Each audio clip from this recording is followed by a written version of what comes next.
วัสดีค่ะดูหน้าพาทัวร์วันนี้พามาทัวร์เรื่องการเติมเงินในบัตรนะบัตรรถทัวร์เฮ้ยหรือบัตรรถไฟนะขั้นตอนแรกตู้มันจะอยู่ในหน้าของสตาร์ทเราใส่ไปแล้วนะแล้วเราก็ดูจำนวนเงิน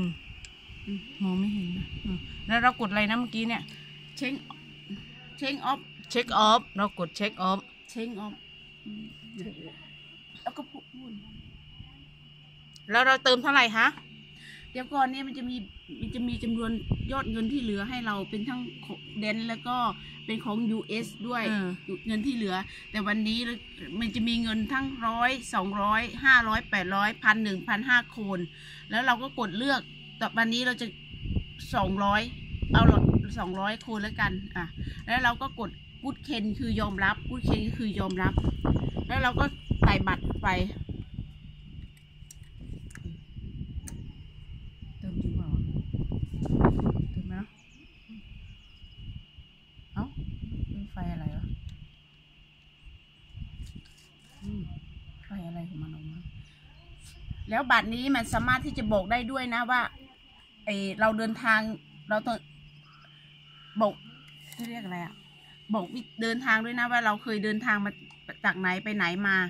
บอกย้อนหลังได้ด้วยแล้วมันก็จะมีสลิปให้เราก็กดเอาสลิปแล้วเราจะกดให้ดูนะว่า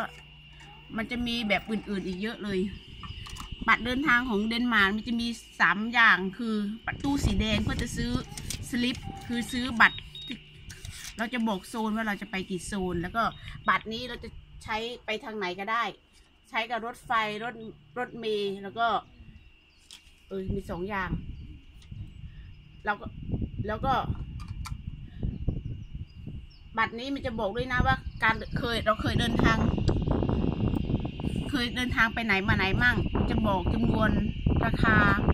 ว่าการเดินทางของเราเป็นยังไงแล้วก็บัตรนี้มันสามารถถ้าเราซื้อแล้วเราลืมเช็คอุ่นถ้าเมืองไทยก็จะเรียกว่ากดออกใช่ไหมถ้าเราลืมเราสามารถที่จะเข้าไปในโทรศัพท์ได้โทรศัพท์เรามันก็จะมีบอกให้เราเช็คออกได้ถ้าเราไม่เช็คออกหรือเราลืมมันจะเสียค่าบริการเสียค่ารถ50 คูณ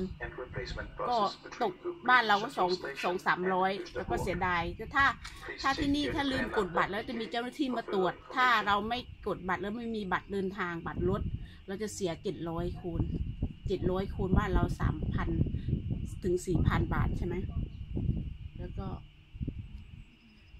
แค่นี้เลยค่ะ